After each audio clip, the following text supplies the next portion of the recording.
नमस्कार, आप देख रहे हैं फोकस टीवी हरियाणा। आपके साथ मैं हूं पूनम कौशल। एक छात्रा ने स्कूल टीचर की डांट से परेशान होकर अपनी जान दे दी। छात्रा ने अपनी एक गलती की खुद को इतनी बड़ी सजा दे डाली कि जिसे देखकर हर कोई हैरान रह गया। हर किसी के जहन में फिलहाल एक ही सवाल है कि वंदना की मौत का जिम्मेदार है कौन।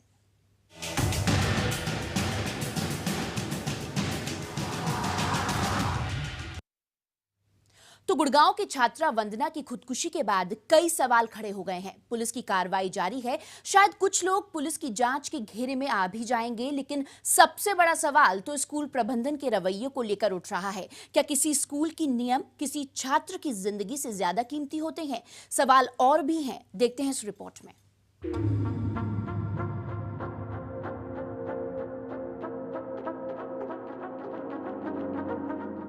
गुड़गांव में छात्रा की खुदकुशी पर सवाल।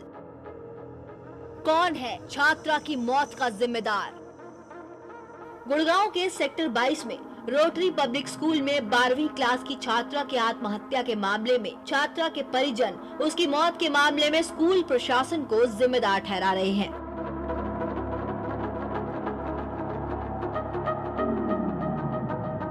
परिवार का मानना है कि उन्हें उनकी बेटी की मौत के बाद बुलाया गया था, लेकिन सूचना नहीं दी गई कि छात्रा की मौत हो चुकी है।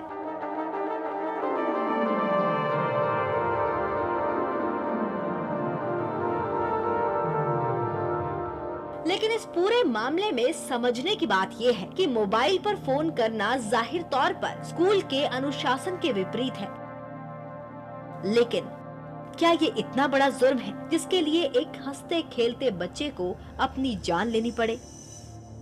छात्रा ने अपनी जान क्यों ली? ये सवाल हर किसी के जहन में गूंज रहा है।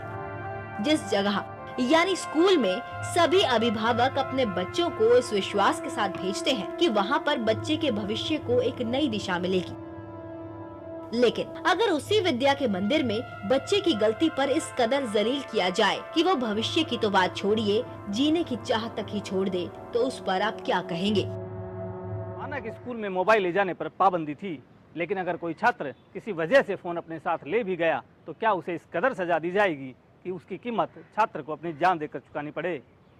सूत्रों की माने तो वंदना को पहले स्पोर्ट्स टीचर ने क्लास में खरी खोटी सुनाई और उसके बाद उसे लेकर जा पहुंची प्रिंसिपल के पास, और वहां भी वंदना को तीखे सवालों का सामना करना पड़ा, जिससे वंदना इस कदर सहम गई कि उसने अपनी जान ही दे दी। ऐसे में सवाल स्कूल प्रबंधन पर उठ रहे हैं कि उन्होंने इस पूरे मामले में इतना कड़ा रुख अख्तियार किया कि एक छात्रा को अपनी जान देनी पड़ी। छात्रा के परिजनों के मुताबिक स्कूल प्रशासन की सख्ती ही छात्रा की मौत की वजह बनी। परिजनों का कहना है कि उन्हें स्कूल से फोन आया था जिसमें बच्ची की शिकायत की गई और 3 बजे तक स्कूल आने के लिए कहा गया था। जाहिर है परिवार तो स्कूल प्रशासन पर सवाल खड़े कर रहा है, लेकिन क्या परिवार का अपनी बेटी के साथ इस तरह का संबंध नहीं था कि बच्चा ये जान या समझ पाता कि उसके मम्मी पापा उसकी हर गलती को माफ कर देंगे, उसकी गलती पर उसे डांटेंगे लेकिन फिर प्यार से दुलार भी देंगे? क्या बच्ची को अपने मम्मी पापा पर इतना भरोसा नहीं था? और अगर ये भरोसा छात्रा के परिजन उसमें नहीं डाल पाए तो छात्रा की मौत की जिम्मेदारी क्या सिर्फ स्कूल प्रशासन की है? छात्रा के मम्मी पापा का दिल क्या इस बात की गवाही देगा कि वो सही थे? वंदना की मौत के बाद परिवार लगातार स्कूल प्रबंधन पर सवाल खड़े कर रहा है, लेकिन परिवार को लेकर वंदना के मन में डर कुछ कम नहीं था। मोबाइल की बात परिवार को पता ना चल जाए, ये खौफ लगातार वंदना को परेशान कर रहा था। अब सवाल ये उठता है कि आखिर वो कौन सा डर था कि मोबाइल की बात वंदना परिवार के सामने लाना नहीं चाहती थी। इससे पहले कि ये पूरी कहानी परिवार को पता चलती, वंदना ने इससे पहले ही अपनी जान दे दी। हालांकि छात्रा के परिवार वाले ये जरूर मानते हैं कि स्कूल प्रशासन ने कुछ ज्यादा ही सख्ती की। स्कूल प्रशासन ये सभी बराबर नहीं होते, स्कूल प्रशासन हर तरह का होता है, मगर हमें इस प्रशासन पे कुछ डाउट है। जैसे लड़की का हैंग करना, उसमें भी हमें संदेह है, ब्लड अलग मिला है, वो कई चीज़ संदेह के घेरे में है। सर क्या मानते हैं कि 6 महीने में दूसरा हादसा है इस तरह के? अगर ऐसा ही चलता रहा तो इन पर सख्त कार्रवाई जरूर होनी चाहिए। लेकिन इस पूरे मामले में सवाल समाज पर खड़ा होता है। क्यों उस मासूम किशोरी को अपनी जान लेनी पड़ी? क्यों? क्या सिर्फ इसलिए कि वो डर गई थी? स्कूल में जलील होने के बाद अब उसे अपने मम्मी पापा के आगे भी जलील होना होगा। हम कैसे समाज में जी रहे हैं जहां हमारे बच्चे हम ही से अपनी बात कहने से डरते हैं? वो हमसे दुलार चाहते हैं, गलती पर मीठी डांट चाहते हैं, लेकिन हम अगर उन्हें कुछ देते हैं तो वो है एक लंबी खामोशी, जहां से फिर कोई आवाज नहीं आती। गुड़गांव से धर्मवीर शर्मा के साथ bureau report, focus TV Haryana. तो सबसे बड़ा सवाल यही है कि वंदना की मौत का आखिरकार जिम्मेदार कौन है? क्या वजह रही कि वंदना को खुदकुशी करनी पड़ी? इसी पर आज हम चर्चा करेंगे। हमारे साथ हमारे खास मेहमान जुड़ गए हैं। मनोवैज्ञानिक डॉक्टर राधाश्याम जी हमारे साथ होंगे। राधेश्याम जी, बहुत बहुत स्वागत है। अभिभावक संघ के महासचिव अनूप खन्ना जी भी हमारे साथ होंगे, आपका बहुत बहुत स्वागत है। और हमारे संवाददाता धर्मवीर शर्मा भी हमारे साथ होंगे।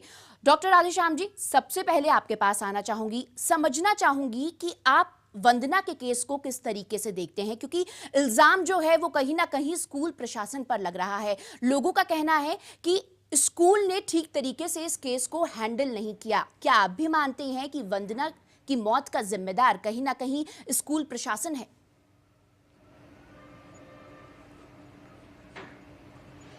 देखिए, इस बारे में कोई भी निर्णायक जो फैसला होगा वो तो इन्वेस्टिगेशन होगी पुलिस की, उसके बाद ही पता लगेगा सही में कारण क्या है। लेकिन दो तीन बातें मैं इस पे कहना चाहूँगा। पहली बात तो ये है कि जो विद्यालय में, जैसा रिपोर्ट में मैंने अभी सुना आपसे और अखबार में भी पढ़ा था कि उसको क्लास में डांट दिया गया, तो पब्लिकली ऐसा डांटना क्लास के अंदर, और वो इस तरह से कितना डांटा, क्या हुआ होगा वो तो अंदर पता नहीं हमको, लेकिन यदि बहुत ज़्यादा किया होगा तो वो एक थोड़ा सा ज़्यादा हो जाता है। उसमें संयम बरतना चाहिए अध्यापक को, यदि ऐसा हुआ होगा तो। दूसरी बात मैं ये कहना चाहूँगा कि इतना होने के बाद बच्चे का पेरेंट्स के साथ जो संपर्क है, कॉन्फिडेंस है, वो इतना होना चाहिए कि वो इस बात को साफ स्पष्ट शब्दों में वो बता दे। तो ये भी कहीं गैप को इंडिकेट करता होगा। वास्तविक स्थिति तो यहाँ इसके पेरेंट्स और स्कूल और टीचर के बीच में उन लोगों को ज़्यादा पता होगा। हम तो एक अनुमान लगा रहे हैं इस केस के आधार पर। बाकी जनरल यदि हम बात करें तो यहाँ ये होता है कि आजकल का जो युवा है, हम जानते हैं कि बहुत एनर्जी होती है, बबल करते हैं, एनर्जी से भरे होते हैं, और सही में उसको चैनलाइज करें तो कंस्ट्रक्टिव वे में चलता है। अन्यथा वो क्या होता है कि एक डिस्ट्रक्टिव काइंड में चला जाता है। और डिस्ट्रक्टिव दूसरे का नुकसान करे यही नहीं होता, वो अपनी जान के ऊपर या अपना नुकसान पहुंचाने की तरफ भी चला जाता है। बिल्कुल। तो ये तो माता तो ऐसे जो केसेस होते हैं इसमें माता पिता का कहीं ना कहीं एक अहम योगदान होता है। किस तरीके से माता पिता को अपने बच्चों को हैंडल करना चाहिए, ये जानने की कोशिश करते हैं, समझने की कोशिश करते हैं। अनूप जी, आपके पास आना चाहूंगी। स्कूल में बच्ची की डांट पड़ती है, टीचर ने डांटा, प्रिंसिपल ने डांटा, लेकिन बच्ची घबरा तब जाती है जब उसको ये धमकी दी जाती है कि हम आपके माता पिता को बुलाने वाले हैं। बच्ची इतना ज्यादा परेशान हो जाती है कि उसको खुदकुशी करनी पड़ी। आपसे समझना चाहूंगी कि एक जो रिश्ता होता है ये बहुत ही अहम रिश्ता होता है, किस तरीके से इसको हैंडल करना चाहिए पेरेंट्स को? यहां मैं एक बात कहना चाहूंगा। देखिए, हिंदुस्तान के अंदर मेरे ख्याल है करोड़ों बच्चे पढ़ते हैं। हमें थोड़ा सा ये ध्यान रखना पड़ेगा कि 0.001% बच्चे सुसाइड करते हैं जी। सुसाइड बहुत ज़्यादा नहीं करते हैं। तो एक तो हम लोग एग्जेगरेट ज़्यादा करते हैं, लेकिन मुझे अच्छा ये लग रहा है कि आप लोग इसकी जड़ में जाना चाह रहे हैं कि ऐसा एक हादसा हुआ है तो वो क्यों हुआ है। ये एग्री करने वाली बात है। इसमें बहुत ज़्यादा परेशान हम लोग इसलिए हो जाते हैं, आज के बच्चे इतने ज़्यादा सेंसिटिव बनाए हैं, इसमें पेरेंट्स का ही रोल है। आप ये लगाइए कि सारी जिंदगी हम लोग उनको इतना प्यार करते हैं, बच्चों को सब कुछ करते हैं, उसके बाद अगर जरा सा डांट देते हैं तो घर छोड़ के चलने के लिए तैयार हो जाते हैं। तो इसके लिए दोषी कौन है? इसके लिए दोषी पेरेंट्स हैं। हम पेरेंट्स अपने बच्चों के साथ फ्रेंडली नहीं रह पाते हैं, ये सबसे बड़ा रोना है। इसके साथ में जो इस केस के अंदर देखा, अगर इस केस स्टडी करा जाए, इसमें सिर्फ और सिर्फ ये हुआ होगा, जहां तक मैं एज्यूम कर रहा हूं आपकी रिपोर्ट देखने के बाद, कि इनका मोबाइल बच्ची का उन्होंने प्रिंसिपल्स वगैरह ने रख लिया होगा और पेरेंट्स को बुलाने की धमकी दी गई होगी। बच्चे को ये लगा होगा इसके अंदर मेरे कई मैसेजेस हैं, मेरे फ्रेंड्स के सर्किल हैं, और हो सकता है काफी बातें नहीं हो जिसकी वजह से वो गिल्टी कॉन्शियस रही। अब यहीं पर एक सवाल आ जाता है कि अगर इसके माँ बाप इनके साथ में, बच्चों के साथ में फ्रेंडली होते तो शायद ये स्थिति नहीं आती। फिर मैं एक बात यहां पर कहना चाहूंगा, राधेश्याम जी हमारे साथ मौजूद हैं, ये ज्यादा इस पर गौर डालेंगे। मेरा ख्याल है, जो मैंने स्टडी करे हैं, सुसाइडल टेंडेंसी लगभग हर एक इंसान के अंदर कुछ ना कुछ होती है। किसी में बहुत ज्यादा होती है, किसी में बहुत कम होती है, और कुछ लोग बहुत सेंसिटिव होते हैं। वो इतना, जिसे कहते हैं कि इतनी ज्यादा सेंसिटिव होने के बाद में फौरन इसके ऊपर स्टेप ले लेते हैं। और जब भी कैसे सुसाइड का केस आता है तो कहा यह जाता है कि अगर फ्रिक्शन ऑफ सेकंड का भी अगर हेरफेर हो जाए तो शायद वो बच्चा या वो आदमी अपनी सुसाइड करने की जो इच्छा है उसे खत्म भी कर सकता है। ये राधेश्याम जी इस पे गौर डालेंगे। इस पे, इस स्थिति में अगर स्कूल की प्रिंसिपल्स वगैरह ने सही से हैंडल करा होता, आपने एक मोबाइल पकड़ा है, आपने बच्ची को पकड़ लिया है, चलिए आपने डांटा डपका, क्या उसके ऊपर ध्यान रखना आपका फर्ज नहीं था जब तक उसके पेरेंट्स नहीं आ रहे हैं? हम लोग इतनी ज्यादा हेफ्टी फीसेस देते हैं, इतने ज्यादा हम लोग खर्चे करते हैं अपने बच्चे को, अच्छे से अच्छी शिक्षा देना चाहते हैं, उसके बाद में बच्चा जब हम स्कूल के अंदर सुपुर्द कर देते हैं तो उसके बाद सारी की सारी जिम्मेदारी प्रिंसिपल्स की और इनकी मैनेजमेंट की हो जाती है। यहां इसी के साथ साथ मैं एक छोटा सा पॉइंट और जोड़ना चाहूंगा। ये तो एक सुसाइड का केस आपने दिया है, बच्चे आपको मॉर्निंग शोज में स्कूल यूनिफॉर्म्स के अंदर मिल जाएंगे आपको। ये कैसे हो जाता है? क्या ये स्कूल मैनेजमेंट की दिक्कत नहीं है? उसके बाद में कोई रोड एक्सीडेंट हो सकता है, कोई बच्चा किडनैप हो सकता है, बहुत सारी चीजें इन्वॉल्व हैं। तो कहीं ना कहीं इसके अंदर पूरा का पूरा स्कूल बिल्कुल। तो प्रशासन दोषी। खामियां जो हैं वो बहुत सारी हैं, लेकिन इस केस में अपडेट क्या है, क्या कुछ चल रहा है, ये जानने के लिए रुक करते हैं संवाददाता का धर्मवीर के पास चलते हैं। धर्मवीर, वंदना ने खुदकुशी कर ली है और अब खबर ये भी आ रही है कि जिस लड़के से वो चैट कर रही थी उसके खिलाफ भी अब धाराएं लगा दी गई हैं, उसके खिलाफ भी केस दर्ज हो रहा है। आपके पास क्या जानकारी है इसको लेकर? बिल्कुल, देखिए वंदना जिस लड़के से बात कर रही थी, बताया जा रहा है कि वो युवक जो है वो पंजाब का रहने वाला है, लेकिन पंजाब में कहाँ का रहने वाला है ये जानकारी अभी गुड़गांव पुलिस को नहीं है।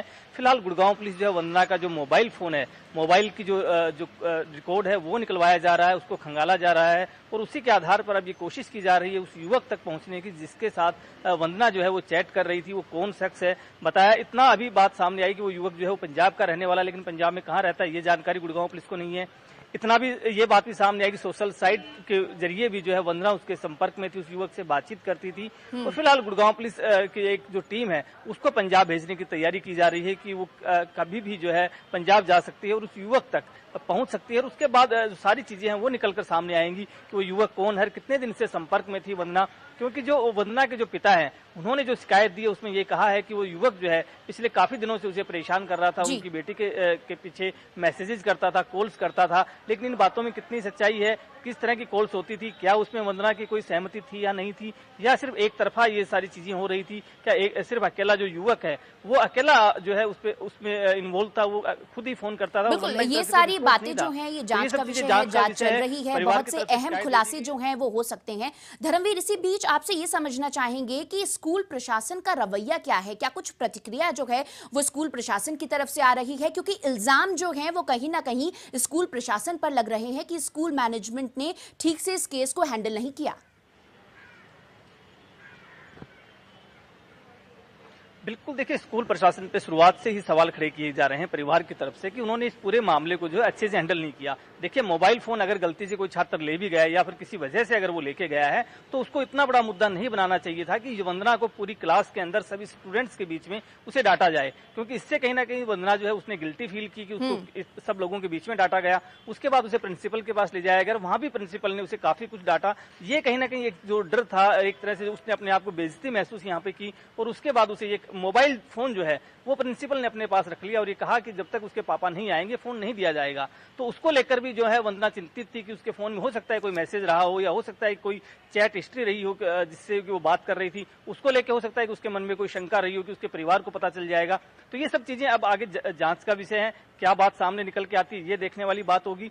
दूसरी बात, पोस्टमार्टम जो रिपोर्ट है वो आने वाली है, वो जब आ जाएगी उसके बाद ये आगे की जो बातें हैं ये साफ हो जाएंगी कि क्या उसने सिर्फ फांसी लगाई या कोई और वजह भी हो सकती है। क्योंकि कल परिवार ने ये सवाल उठाया था कि वंदना की जो डेड बॉडी मिली थी उसके नजदीकी खून बिखरा हुआ मिला था, जो कि बताया जा रहा था कि उस वंदना के मुंह से वो खून निकला था, लेकिन वंदना के फेस पे कहीं खून नहीं लगा था, उसके कपड़ों पे कहीं खून नहीं लगा था। तो ये सब बिल्कुल। चीजें अभी जांच का विषय और अगले 1-2 दिन बिल्कुल, में तो काफी जांच कुछ हो रही साफ है, हो पुलिस जाएगा। तफ्तीश जो कर रही पुलिस है, वो भी जांच कर रही पंजाब, है, पता लगाने की इस युवक कोशिश के कर बारे में रही है जानकारी कि दे क्या पाएगी। कुछ हुआ था। डॉक्टर राधेश्याम के पास चलते हैं और जानने की कोशिश करते हैं कि वंदना की जो मनोस्थिति थी वो क्या कुछ रही होगी। डॉक्टर राधेश्याम, आपसे ये समझने की कोशिश करेंगे, सुनने में ये बात बहुत छोटी लगती है कि टीचर ने डांट दिया, प्रिंसिपल ने डांट दिया, लेकिन वंदना ने इतना बड़ा कदम उठाया कि अपनी जान ले ली। क्या मनोदिशा रही होगी उस वक्त वंदना की, ये थोड़ा समझना चाहेंगे आपसे। देखिए, इसमें बहुत स्पष्ट रूप से इस केस को हम इतनी सी बात के आधार पर जो हमारे पास सूचना है, केवल हम अनुमान लगा सकते हैं इसके बारे में। और जैसा खन्ना साहब अभी बता रहे थे हमको, या धर्मवीर जी भी जो कह रहे थे, कि एक जो मुद्दा है स्कूल की तरफ से जो उठता था वो ये था कि टीचर को इतना पब्लिकली इस बात को वहीं पे डांटने की बजाय थोड़ा सा संयम रखते अध्यापक और उसको एकांत में ले जाके या अलग से प्रिंसिपल के रूम में ले जाके कह देते, या परिवार वालों को मैसेज दे देते कि साहब आप एक बार आइए, हमने आपसे बात करनी है, तो थोड़ा सा हो सकता है इस मामले में पब्लिक ह्यूमिलिएशन से वो बच्ची बच जाती। लेकिन केवल इस बात पे, इतनी सी बात पे उस बच्ची ने इतना बड़ा स्टेप उठाया होगा, इसके पीछे जैसे खन्ना साहब अभी कह रहे थे कि भूमिका क्या रही होगी इसके पीछे, हो सकता है जो चैटिंग का मामला जो कर रहे हैं ये भी हो सकता है पेरेंट्स ने कहा होगा कि आपने मोबाइल नहीं ले जाना, ये बंद कर देना है। अब ये अनुमान है, लेकिन इतनी सी बात पे उस बच्चे ने उठाया होगा, इसके जरूर कोई ना कोई पीछे उसके मनस्थिति यहाँ पर डॉक्टर साहब सबसे बड़ा सवाल ये है कि ऐसी सिचुएशन को हैंडल कैसे किया जाए, क्योंकि गुड़गांव में भी 6 महीने पहले एक ऐसी ही वारदात सामने आई थी। धीरे धीरे कहीं ना कहीं ये समझ में आ रहा है कि पेरेंटिंग जो है वो आसान नहीं है। एक हेल्दी रिलेशनशिप जो होना चाहिए वो कहीं ना कहीं गुम होता हुआ नजर आ रहा है। जो माता पिता और बच्चों में एक कम्युनिकेशन गैप है वो धीरे धीरे मुझे लगता है कि बढ़ता जा रहा है। इसको भी हम समझेंगे। आपके पास आएंगे अनूप जी। अनूप जी, आपको क्या लगता है कि रिलेशनशिप जो है वो कैसा होना चाहिए माता पिता और बच्चों के बीच में? क्योंकि पहले गुड़गांव की जो मैं बात कर रही हूँ, 6 महीने पहले भी इसी तरीके का एक हादसा हुआ था। लड़की से मिलने उसका दोस्त आया था स्कूल में, और जब स्कूल वालों ने कहा कि हम आपके पेरेंट्स को बुला रहे हैं तो लड़की घबरा गई और उसने भी स्कूल में इसी तरीके से खुदकुशी कर ली थी। तो आखिरकार इतनी ज्यादा खौफ जो है बच्चों में क्यों पैदा होता है अपने माता पिता के नाम को लेकर? जिक्र जब भी करते हैं माता पिता का, बच्चे डर जाते हैं और इतना बड़ा कदम उठा लेते हैं कि खुदकुशी कर लेते हैं। देखिए, बहुत अहम सवाल है और इस तरह के हमारे विभाग संघ के अंदर बहुत कंप्लेंट्स आती हैं। स्कूल में हमारे साथ बच्चों के साथ ये करा गया, स्ट्रिक्टनेस दिखाई गई। कई बार प्रिंसिपल से मिलने का मौका मिला मेरे को, और जब हम शिकायत लेके जाते हैं तो एक डीपीएस की प्रिंसिपल थी, उन्होंने बहुत अच्छा आंसर दिया था। बोले आपके घर में 2 बच्चे होते हैं, आप उनको नहीं संभाल पाते हैं, और हमसे उम्मीद करते हैं 5000 बच्चे होते हैं, उनको डिसिप्लिन में रखें। उसके लिए हमें थोड़ा बहुत सख्ती करनी पड़ेगी। अब अगर हम लोग अपने पुराने ज़माने में जाते हैं, हमारे टीचर्स हमको मारते भी थे, डंडे से मारते थे, पेंसिल यहाँ पर रख के दबा दिया करते थे हमारे पेरेंट्स ने। वो टाइम और था। अब कहते हैं कि टाइम दूसरा आ चुका है। ठीक है, टाइम दूसरा आ गया है। आज का टाइम यह है, पेरेंट्स जो हैं दोनों वर्किंग क्लास हैं, बच्चों के ऊपर उतना ध्यान नहीं दे पाते हैं। मैं जब भी काउंसलिंग करता हूं, मैं एक बात हमेशा हर एक पेरेंट से कहता हूं, आप रात दिन बच्चे के साथ नहीं रह सकते।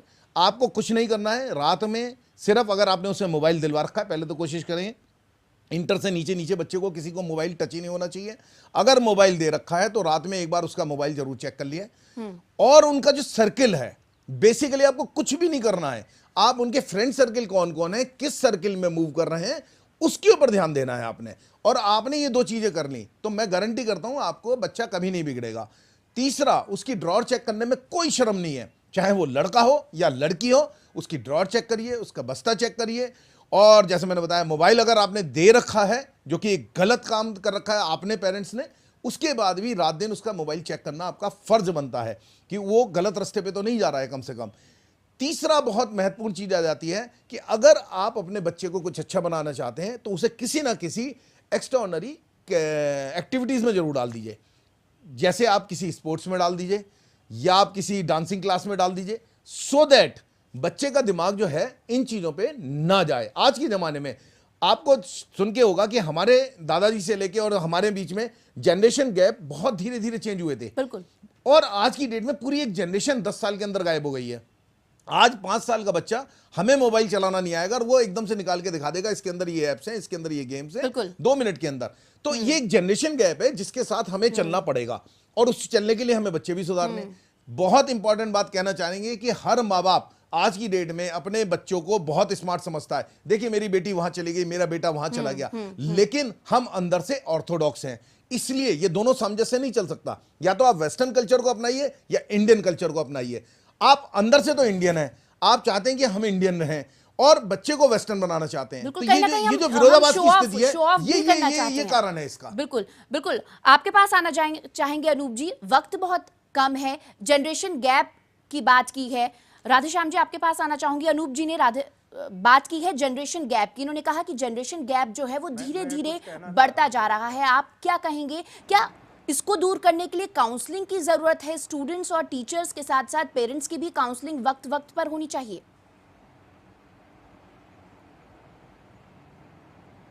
यस, मैं ये कहना चाहूंगा, एक तो पहले वाली बात पे मैं जोड़ना चाह रहा था कि बच्चे में जब ऐसी मनस्थिति होती है तो वो कोई ना कोई आपको संकेत जरूर छोड़ता है। ऐसे ही जैसे वंदना के मामले में भी आप देखेंगे कि बच्ची ने कोई संकेत जरूर छोड़ा होगा, उसके बिहेवियर में चेंज आया होगा, वो नोटिस टीचर ने, पेरेंट्स ने कहीं ना कहीं करना चाहिए था। ये बात हमें जरूर ध्यान रखनी चाहिए कि कहीं ना कहीं कोई संकेत, व्यवहार में परिवर्तन आएगा, सामान्य व्यवहार से बदलाव आएगा, वो आप पकड़ें तो इन चीजों को आप रोक सकते हैं। इसलिए हमें माँ बाप को, अध्यापकों को अलर्ट रहना चाहिए। जनरेशन की जहाँ तक आप बात कर रहे हैं तो काउंसलिंग की बहुत ज़रूरत है। मैं खन्ना साहब से सहमत हूँ कि बहुत सारी चीज़ें परिवार में पेरेंट्स की तरफ से आती हैं। अब एग्जाम होगा तो पेरेंट्स ज़्यादा प्रेशर में होते हैं, बच्चे कम होते हैं, पेरेंट्स के थ्रू प्रेशर उनमें मूव करता है और इसीलिए काउंसलिंग की ज़रूरत है। आपके अभिभावकों को भी जरूरत है और बच्चों को भी जरूरत है। और जनरेशन गैप आज बहुत तीव्र गति से हो रहा है, इसलिए इसको हैंडल करना यदि नहीं करेंगे तो मुश्किल होगा। दूसरी बात, जो कॉन्फ्लिक्ट की पोजीशन है, अंतर्द्वंद चलता है, जिसको खन्ना साहब ने हाईलाइट किया कि वेस्टर्न और इंडियन दोनों चीज तो कहीं ना कहीं द्वंद में रहते हैं और हमें ये चीज जो गैप है उसको समझना, स्पेस देना, बच्चे को थोड़ा सा स्पेस भी देना है। यदि हम बिल्कुल उसको बांध देंगे तो वो एक तरह से एलिनिएशन या आइसोलेशन में चला जाएगा और उसके बाद ये खतरा फिर बढ़ जाएगा। दूसरी बात मैं ये कहना चाह रहा था, पेरेंट्स कम से कम, जैसे खन्ना साहब कह रहे थे, 1 घंटे भी यदि खाना खाते वक्त भी मोबाइल दूर कर दें, टेलीफोन और टीवी से दूर हो जाएं, बातचीत करते हुए खाना खा लें, उसमें भी डिस्कस कर लें कि आपके क्या था, आज क्या काम किया, क्या नहीं किया, इतना भी वक्त दे दें तो ट्रस्ट बिल्डअप होगा और शायद हम इन चीजों को रोक पाएं। बिल्कुल। तो पेरेंटिंग आजकल जो है वो आसान नहीं रह गई। माता पिता दोनों वर्किंग होते हैं, तो माता पिता को ऐसे में चाहिए कि वो अपने बच्चे को टाइम दे, जैसे भी कर थोड़ा वक्त अपने बच्चे के लिए जरूर निकालें। धर्मवीर, एक आखिरी सवाल आपसे जानना चाहेंगे, आपसे पूछना चाहेंगे कि पेरेंट्स जो हैं, लड़की के जो माता पिता हैं, वो स्कूल प्रशासन पर क्या कुछ आरोप लगा रहे हैं, क्योंकि कहीं ना कहीं इल्जाम जो है वो पूरा का पूरा घूमकर स्कूल प्रशासन पर जा रहा है।